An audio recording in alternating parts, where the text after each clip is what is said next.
suñu yaayee sebi mooy boppam jaayee su timis gi maasi ñu dem ba tappi ver seti Amadou gi jóg 15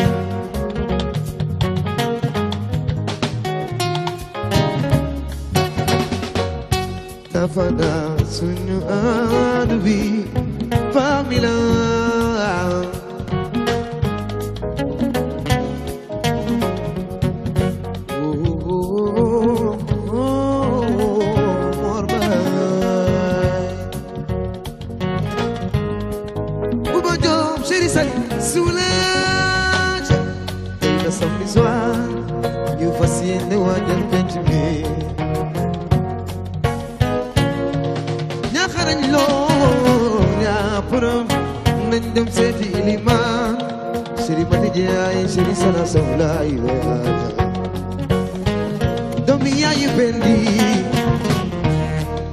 Iliman lam bay abulama bay Cheikh lam iliman salaso wow tanigi wasarna mes frères de sang na ku nekk joxe sang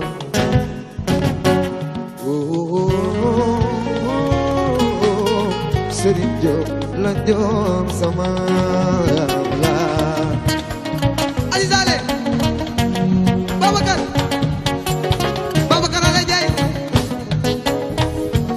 wow borom faraga moom borom sañ segi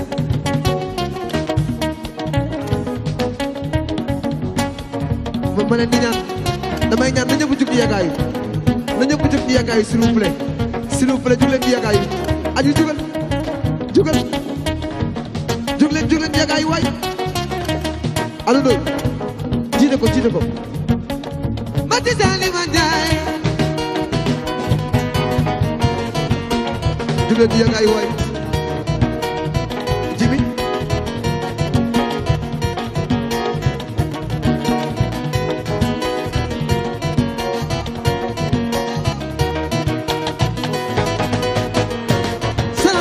Mati Sali Mandiaye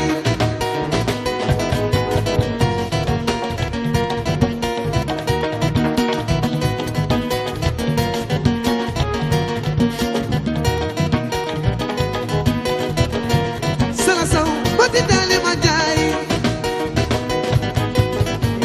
Yàlla bal Mati Sali Mandiaye adi woo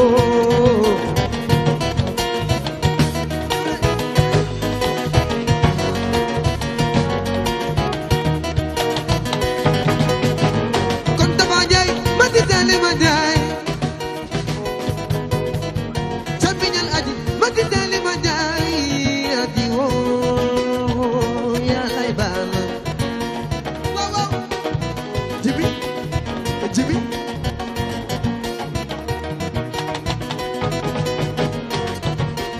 Jaxa aji yaay moom Cheikh la yaay ko may sa nana Dramé sa yaay boy wow jibay kon dama jaay Mati Sali Mandiaye Yàlla bal Mati Sali Mandiaye ati woo dama jaay wow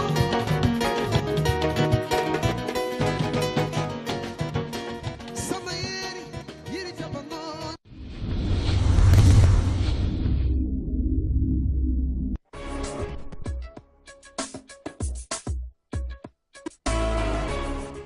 Heureux de vous retrouver sur ces antennes de D-Média. Bonjour Doudou Wade.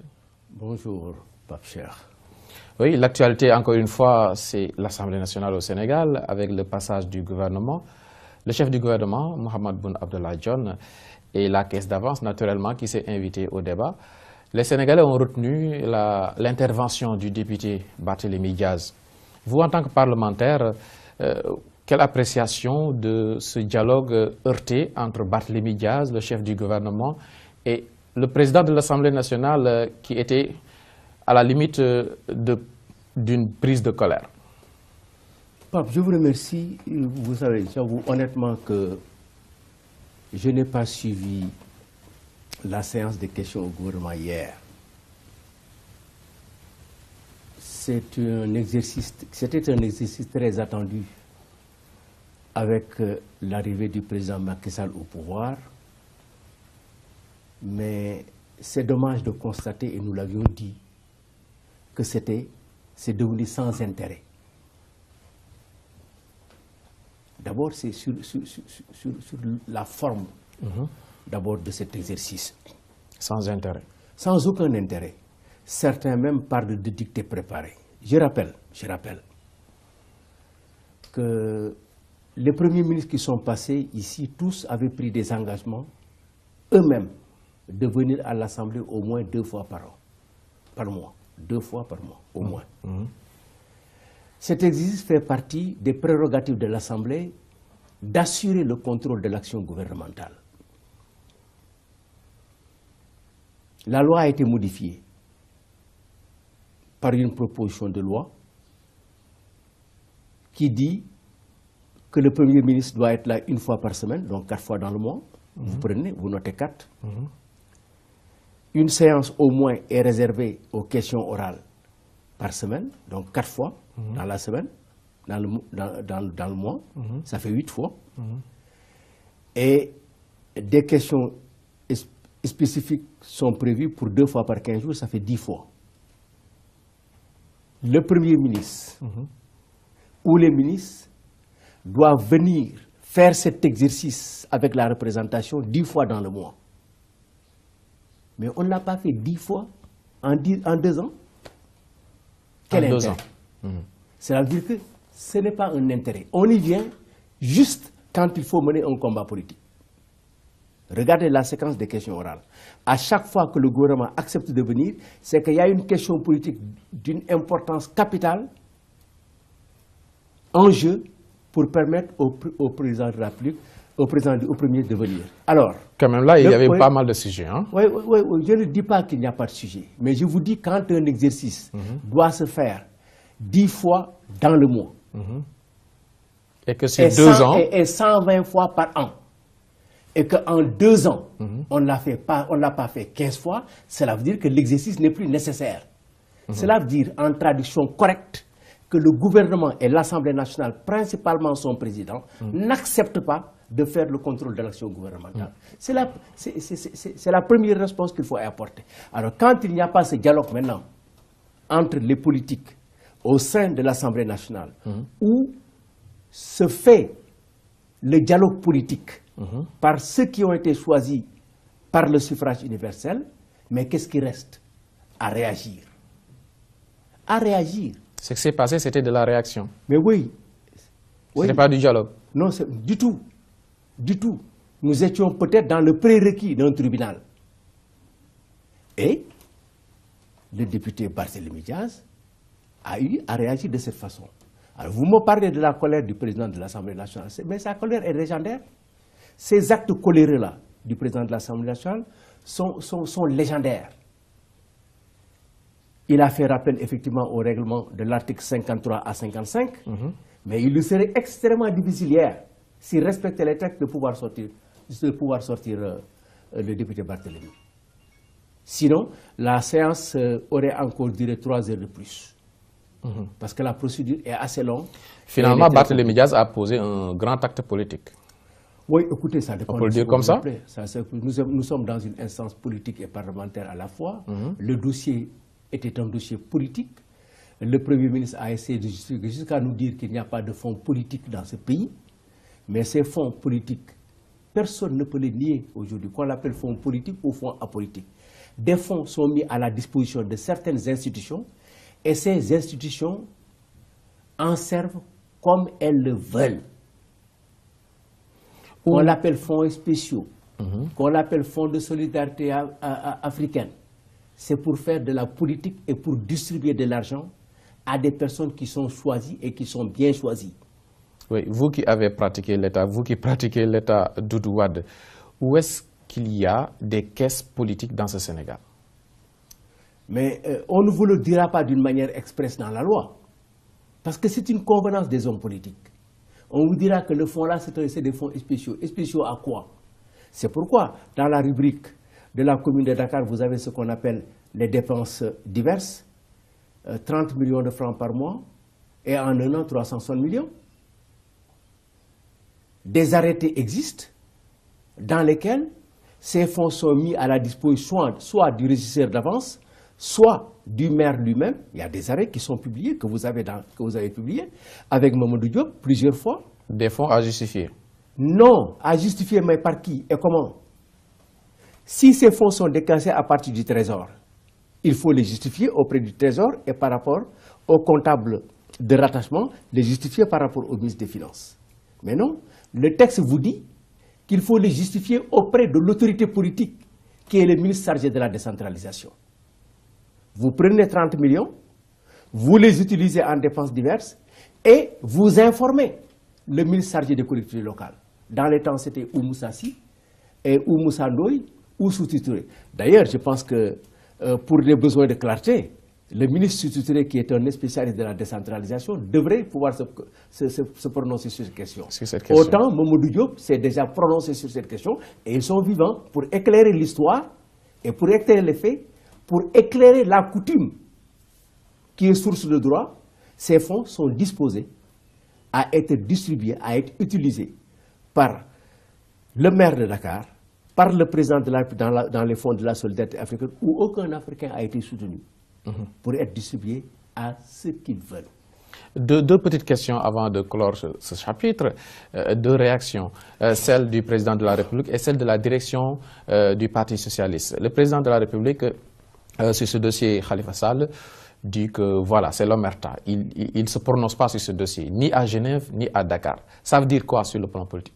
Et vous-même, vous osez me poser la question comme ça pour me dire qu'il ne se prononce pas? Vous osez me dire que le président, ne s'est pas prononcé sur cette question? Il n'en a pas parlé à Dakar?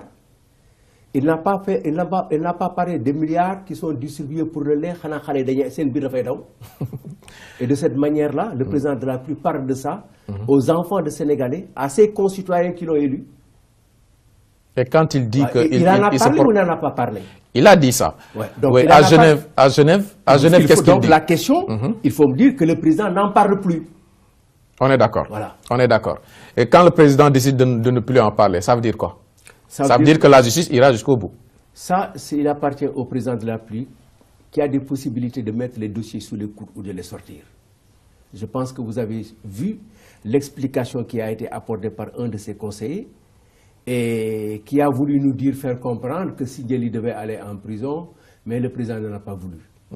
Je dis sur ces fonds politiques, sur ces dépenses diverses, ces fonds politiques qui sont dans les institutions, je dis, si on devait prendre ceux qui les gèrent, ceux qui les administrent et ceux qui en ont reçu, des 13 millions de Sénégalais, je pense qu'on en serait à 6 millions.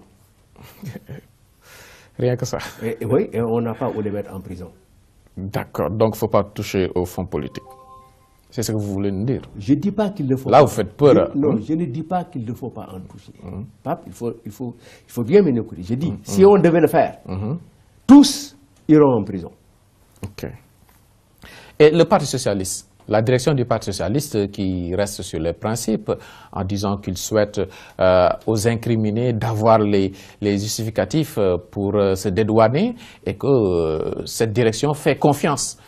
Les éléments du Parti socialiste qui ont participé à l'organisation des Jeux de Dakar en 1992, financés à partir des ressources de pêche sous le contrôle du ministre Mbaye Diouf et de Ousmane Tanor Dieng, ministre d'État auprès de la présidence de la République, ont-ils justifié l'argent qui leur a été versé pour ces Jeux? Non. Non. Dans ce cas précis, le Parti socialiste est dans sa logique interne de deux camps. Un, soutien total au président Macky Sall, interdiction de se présenter aux législatives comme à la présidentielle de 2019. Et il y a d'autres qui disent que ce parti de Senghor ne peut pas rester sans participer à des élections. Voilà. Et dans cette logique politique, le Parti socialiste a pris cette décision. Oui, nous sommes en mars 2017, 5 ans déjà pour le président Macky Sall à la tête du Sénégal. Ce 2 avril, Macky Sall va boucler ses 5 ans. Aujourd'hui, beaucoup parlent de bilan. C'est normal, non? C'est légitime de parler de bilan au bout de 5 ans. Oui. Oui, et Doudou Wade fait partie de ceux qui parlent de bilan. Je pense que quand on est à la direction d'un pays, le bilan se fait effectivement après la durée du mandat, mais il y a toujours des appréciations et des bilans d'étape qui sont effectués pour savoir où se situer par rapport à l'avenir et voir effectivement si les engagements ont été respectés ou pas. Ce qu'il faut retenir de ce mandat de M. le Président de la République Macky Sall, c'est que toutes les promesses qui ont été faites ont été dénaturées et n'ont pas été tenues. La principale, c'est la durée du mandat à 5 ans, qui, de 2012 à 2014-2015, on a eu à utiliser toutes les superfuges pour aboutir à ce que le mandat ne soit pas réduit à 5 ans. Et ceci a été parachevé par le Conseil constitutionnel, qui a aidé dans ce sens en faisant d'un avis une décision. Et ça, tous les juristes sérieux le savent. Ça, c'est la première chose. La deuxième chose, c'est qu'on nous avait annoncé une rupture. Vous avez parlé de l'Assemblée nationale. Les moments que vous avez vécus à l'Assemblée nationale pendant ces 5 ans, vous ne les avez jamais vécus de mémoire de journaliste. Pas de rupture. Sur les deniers publics, la même chose. Tous les engagements. Je vous ai parlé tout de suite de l'engagement des différents premiers ministres qui s'étaient engagés à venir à l'Assemblée nationale pour pouvoir permettre à l'Assemblée de faire cet exercice de contrôle de l'action gouvernementale. Rien n'a été fait. C'est du reniement. Du reniement. Oui, le mot revient de plus en plus de la bouche des opposants de Macky Sall. Oui, Macky Sall présenté comme le président du reniement. C'est pas trop fort? Du tout. C'est les faits qu'il prouve. Vous savez, entre les faits sont têtus.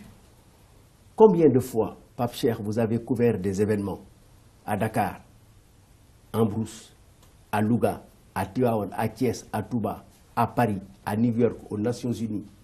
Le président Macky Sall nous dit, taisez-vous, de toute façon, quel que soit X, je ferai un mandat de 5 ans. Vous l'oubliez? Et quand le président dit que j'ai fait tout au possible non. Pour respecter ma parole, non. Mais je ne peux rien contre la loi. Non, non. Il a demandé au Conseil constitutionnel de l'orienter dans cette voie. Et malheureusement, en orientant dans cette voie, la solution n'a pas été trouvée. Parce qu'aujourd'hui même, dans les dispositions de la Constitution telles que ça a été rédigé, la loi disposant pour l'avenir, le président doit faire 5 ans. C'est pourquoi je demande à l'opposition, à l'autorité politique qui dirige les différents partis qui sont opposés au régime, de pouvoir prendre cet acte et de se le faire appliquer et de faire toute la communication nécessaire sur ça, s'il faut aller jusqu'à reconnaître, ne pas reconnaître les actes pris après le 4 avril. Pourtant, du côté du régime, il parle d'un Sénégal de vertu, de confiance. C'est le modèle de société pour ce Sénégal proposé par le président Macky Sall durant ces 5 ans. Un Sénégal de vertu et de confiance. Et vous savez, la vertu, je dis, c'est d'abord de respecter ses engagements. le président n'a pas respecté ses engagements. Sur le plan politique, purement. Sur le plan des rapports entre les acteurs politiques, le président a fait appel à un dialogue. L'opposition a répondu. Nous avons répondu à cet appel. Depuis lors, est-ce que le président de la République a posé un acte réel dans la consolidation de la démocratie et dans le dialogue avec l'opposition? Non, pas du tout. Et pourtant, nous avons été critiqués d'avoir répondu. Et nous avions répondu à cet appel. Mais certains d'entre nous savaient que c'était un... Je l'ai dit d'ailleurs dans une émission, j'ai dit, il a fait appel, il faut y aller, mais je sais qu'il n'est pas dans les dispositions de dialoguer avec le pays sur les grands problèmes. Question de reniement. Question de reniement et manque de solidarité de M. le Président de la République. Vous vous souvenez, quand la situation a éclaté au Mali, le président était à l'étranger. Qu'est-ce qu'il nous dit devant les radios de pays étrangers? Je n'enverrai aucun militaire au Mali. Il a fallu que la France intervienne et lui demande d'intervenir. Vous pensez que ça c'est la vertu entre des voisins?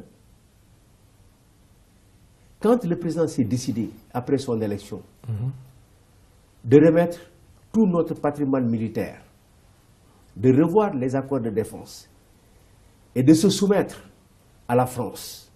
Vous vous souvenez de ça? C'est ça de la vertu? Quand le président est éternellement en conflit avec son peuple, haineux avec son peuple, oui, doo leen liggéey, da ngeen bari wax, noppi leen. Vous n'aimez pas la vérité. Les chapelets ne font pas le développement.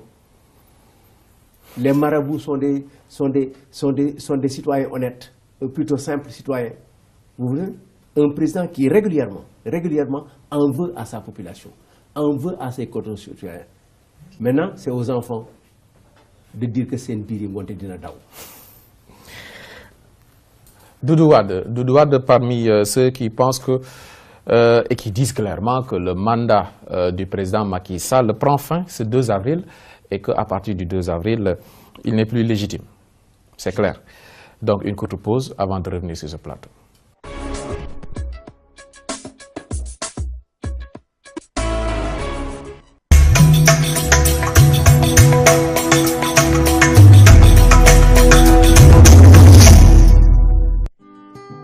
Le réseau Johnny Johnny s'ouvre dans l'espace UMOA pour mieux vous servir. Désormais, vous pouvez envoyer et recevoir de l'argent de la Côte d'Ivoire et du Niger. Et oui, avec Johnny Johnny et Vite Fait, vous pouvez maintenant effectuer toutes vos transactions entre le Sénégal, la Côte d'Ivoire et le Niger. Choisissez Johnny Johnny pour envoyer et recevoir de l'argent en Côte d'Ivoire et au Niger en toute simplicité et en toute sécurité. Service bientôt disponible pour le Burkina, le Bénin et la Guinée-Conakry. Johnny Johnny, du bonheur à partager.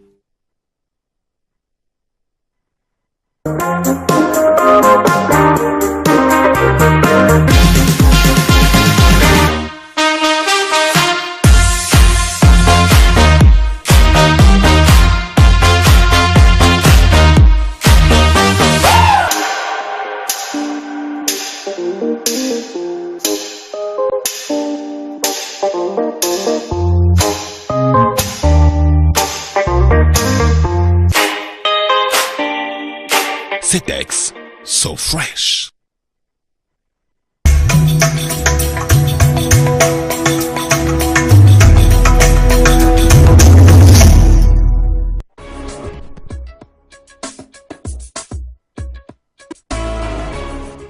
Merci de rester avec nous. Les 5 ans de Macky Sall à la tête du Sénégal, c'est également 5 ans d'une opposition. Oui, 5 ans après votre perte du pouvoir, le secrétaire général du PDS reste Abdoulaye Wade. Ça également, ça mérite une explication. Abdoulaye Wade qui avait promis de léguer, de passer le témoin, la direction du Parti démocratique sénégalais l'année dernière déjà. Vous avez eu un communiqué du PDS qui... Sur les antennes de RFI, Abdoulaye Wade l'a dit clairement, de vive voix. Abdoulaye Wade a dit que je vais vous accompagner jusqu'à ce que vous reveniez au pouvoir. À la demande des militants. Il a dit que Jusqu'à ça soit... Jusqu'à ce que vous reveniez au pouvoir. Oui. Parce que non, il a dit qu'il va donner la direction du parti. Il va trouver une tête dirigeante pour le PDS. Je vous donne ce que le parti a dit officiellement. D'accord. Dès 2012, la question était de pouvoir nous assister, nous aider jusqu'à ce que nous soyons au pouvoir. Mais Abdoulaye n'a jamais dit qu'il quittait le poste de secrétaire général national. Jamais. Aucun d'entre vous, dans la presse, à moins souvenance, n'a eu cette information de lui. Alors, lui est-il interdit de continuer à bénéficier de notre confiance pour diriger notre parti? Non. Et nous avons encore besoin de lui. Nous avons encore besoin de lui pour nous aider, nous assister à trouver les meilleurs moyens de conforter notre parti dans son organisation pour apporter les changements nécessaires et avoir un parti solide, ancré dans le pays et qui peut travailler au bénéfice des populations. Et nous sommes dans cette voie et dans cette seule voie. Et la gestion actuelle du PDS, dans la première partie, nous avons parlé du Parti socialiste. Est-ce que les deux gestions ne sont pas comparables aujourd'hui? Est-ce que les deux formations politiques n'ont pas les mêmes problèmes? Nous n'avons pas les mêmes problèmes. Le Parti socialiste est un parti historique, un monument politique. Comme le PDS. Laissez-moi vous dire. Et qui s'est ancré dans l'histoire de ce pays, et après lui, le Parti démocratique sénégalais. Nous avons été attaqués pendant toute notre existence pour saboter notre parti ou de le liquider. Mais nous avons tenu bon. Et je crois que c'est bon pour le pays et c'est bon pour l'Afrique. Aujourd'hui, nous ne pouvons pas, en tout cas de mon point de vue, je ne peux pas, moi, ne pas me prononcer quand je sens que le parti de Senghor veut être liquidé totalement. Nous avons un candidat aux élections présidentielles, Pape Cheikh. Je ne connais pas un autre parti qui, officiellement, en fonction de ses instances, s'est déterminé pour dire que tel mot est mon candidat. Si vous le savez, dites-le moi. Nous avons tenu un congrès, retransmis en direct par les radios et les télévisions du pays. Au cours de ce congrès, nous avons choisi un candidat après une élection. Par conséquent, nous avons un candidat Karim Wade. Pour les présidentielles, qui est Karim Wade. Et je ne connais pas un autre parti qui a un candidat officiellement choisi par les instances du parti. Donc, nous n'avons pas... Le Parti socialiste, lui, ne veut pas aller au présidentiel, a déjà son candidat. Son candidat que lui-même a choisi avant que la paire choisisse son candidat. Parce qu'il est possible qu'il y ait un autre candidat à la paire. C'est impossible. C'est possible. Tout est possible, hein, voilà. En politique. Alors donc, mais quand même, voilà, cela veut dire que nous ne sommes pas dans la même situation. Oui, mais avec quelle probabilité? Ok. D'accord, on continue.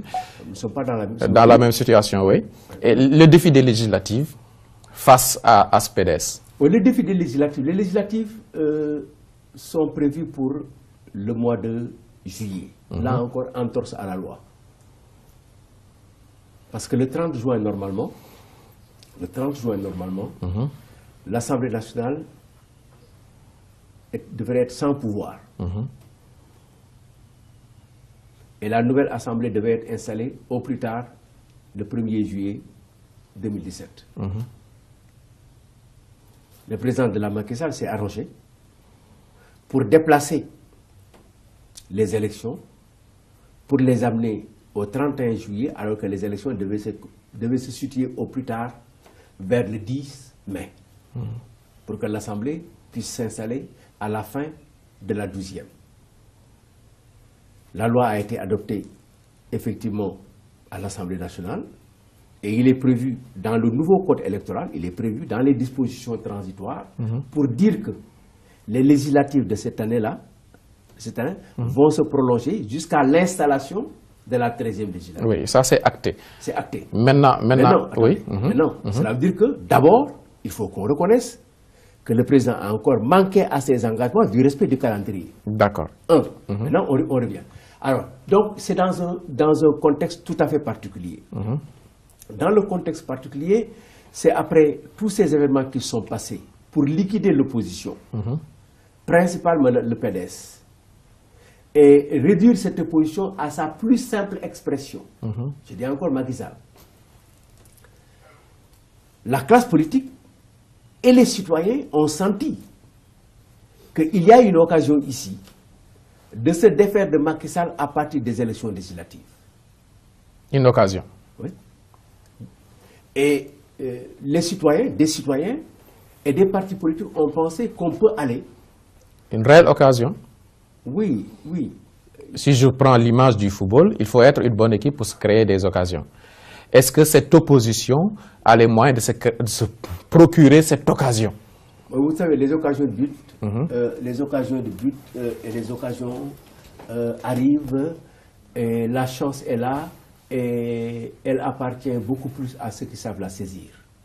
J'ai dit, au niveau du PDS, le 14 janvier 2017, le président Wade nous a adressé une lettre pour nous demander d'aller aux législatives avec une alliance gagnante. C'est à partir de ce moment seulement que nous pouvons poser au niveau de l'Assemblée pour pouvoir changer la donne et réorienter le pays. La question est de savoir, est-ce que vous en avez les moyens? Les moyens, ça vaut les hommes. C'est les partis.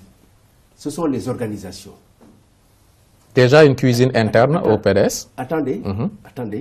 D'abord, il y a une réaction de la majorité. Le Premier ministre a eu une réaction pour dire que si vous ne faites pas attention, nous risquons de perdre le pouvoir. Oui. Le directeur de cabinet du président de la République en a parlé. Si l'opposition est majoritaire, cela veut dire que je ne serai pas là et vous ne serez pas là avec nous. C'est normal, non? C'est un instinct de survie. Ah, donc par conséquent, l'occasion est là. Vous-même, vous acceptez que l'occasion elle est là. La question que vous avez posée a eu une réponse par la relance que vous avez faite. Maintenant, comment s'organiser? Je ne pense pas qu'on puisse avoir une liste unique. Ok. Mais on peut avoir une très grande alliance si les hommes politiques, principalement les dirigeants de partis, savent mesurer les enjeux pour savoir qu'il faut une dynamique extrêmement importante pour cette question, qu'il faut effectivement prendre en charge la question principale qui est de devenir coûte que coûte majoritaire à l'Assemblée. Et pour cela, il faut sacrifier des personnes et il faut aussi que certaines personnes se sacrifient au bénéfice des résultats qui sont attendus. Le mot revient, vous l'avez cité à 2 reprises, il faut beaucoup de sacrifices et beaucoup de maturité politique pour en arriver à cette liste. Oui. Vous croyez cette opposition? Mais c'est pourquoi je la plaide. Ok. Et cette cuisine interne du PDS, Aïda Mbodj, une liste probable avec Aïda Mbodj, PDS authentique par-ci, par-là. Le PDS a sa cuisine interne d'abord. Écoutez, je suis d'accord avec vous qu'il y a une cuisine interne, c'est normal. Mais il y a des questions sur lesquelles je ne discute pas. Questions authentiques. Vous savez, il y a eu des courants. Peu importe. Les mouvements, peu importe. Il est important dans une organisation que des gens aient la liberté de s'organiser à l'interne, mais qu'on puisse respecter en un certain moment l'organisation et la discipline du parti. Est-ce que vous me suivez? Très bien. Maintenant, que les authentiques, les fidèles, c'est un peu très compliqué. C'est un peu très compliqué. Comment peut-on dire que nous sommes les fidèles alors que par 2 fois de suite, on a quitté le PDS pour l'opposition, pour aller rallier d'autres personnes et revenir encore au PDS? Vous parlez de qui? Je ne parle pas, je fais le constat. Je fais le constat. Comment vous parlez d'authentique? Vous êtes les authentiques. Alors que vous êtes arrivés, il y a des gens qui sont arrivés avant vous, 1 an, 2 ans, 3 ans, 10 ans avant vous. Et eux, ils sont quoi? Ils revendiquent un personnel politique. Attendez. Une base. Attendez. S'ils ont une base, c'est très bien. C'est très bien. C'est très bien. Chaque homme politique dans un parti a une base, petite soit-elle. Mais le résultat réel, que personne ne peut contester, personne ne peut contester, sauf les 3 députés qui ont été élus directement dans leur département, à Kédougou et à Koungheul. Quel est le député aujourd'hui qui a été élu par sa base directement? Ils ont puisé dans nos cotisations, à nous qui n'avons pas les bases, pour être à l'Assemblée nationale. C'est-à-dire c'est une discussion qu'il faut laisser de côté et prendre en charge la question fondamentale, comment unir le parti, unir les dirigeants, faire une excellente responsabilité pour pouvoir prendre en charge dans une dynamique commune, dans une alliance gagnante, pour aller être majoritaire à l'Assemblée. C'est clair. Dans une contribution largement relayée par la presse en ligne notamment, il y a Macodou Fall, président directeur général de la nouvelle société NSTS. Macodou Fall qui vous accuse de faire partie des bourreaux de cette société et vous appelle à assumer vos propos tenus sur le plateau de Walfadjri précisément, parce qu'ils vont prendre leurs responsabilités. Il a parlé de vos diatribes en Wolof. Je ne répondrai pas à cette question. Il est dans l'injure sur cette question précise. Je ne répondrai pas à l'injure. Mieux vaut subir l'injure que de la commettre. Mieux vaut subir l'injure que de la commettre. Que de la commettre. Je ne mets pas ma main dans cette poubelle. Mais non. Non. Si des questions se posent sur ce que j'ai dit, réellement, sans jugement de valeur pour dire que je ne connais rien de l'industrie, ça je répondrai à ces questions dans les mêmes formes. En écrivant. Oui, pour rappeler à Ibrahima Macodou Fall que cette méconnaissance de l'industrie ne lui a pas empêché en un certain moment de prendre contact avec ma personne pour être aidé, assisté à changer de régime de faveur douanier. Il ne s'en souvient pas, mais c'est comme si c'était hier. Je ne connais pas l'industrie, c'est vrai, mais j'avoue avoir marché avec de grands hommes de l'industrie, de grands capitaines de l'industrie, avec qui j'ai eu à faire des preuves certaines, vérifiables, à partir d'une société en faillite rachetée à l'État du Sénégal, que nous avions pu placer très haut au niveau du secteur de la pêche. Je ne reviens pas, mais sur ces déclarations... Ibrahima Macodou Fall vous doit une dette. Non, je ne dis pas qu'il me doit une dette, je ne l'ai jamais dit. Vous l'avez appuyé. Il a fait appel à vos services pour changer de régime. J'ai déjà, Pape Cheikh, cette question, elle est dépassée. J'ai dit, j'y répondrai par écrit. Maintenant, s'il y a des faits exacts, si vous l'avez lu, que vous me reprochez, je peux y répondre très brièvement. Quand il vous dit que dire qu'on a donné à la NSTS 3,5 milliards de francs est un gros mensonge. C'est lui qui écrit. Oui. Sur ça, lui-même, ses écrits et ses interviews le contredisent. Et à cela, je prends 3 témoins. Le premier témoin, vous savez c'est qui? C'est le président de la République, Macky Sall. Le deuxième témoin, c'est la presse qui a rapporté les faits. Sur le nombre d'emplois à créer et sur le démarrage de la NSSC, le président Macky Sall, dans une dépêche de l'APS, dit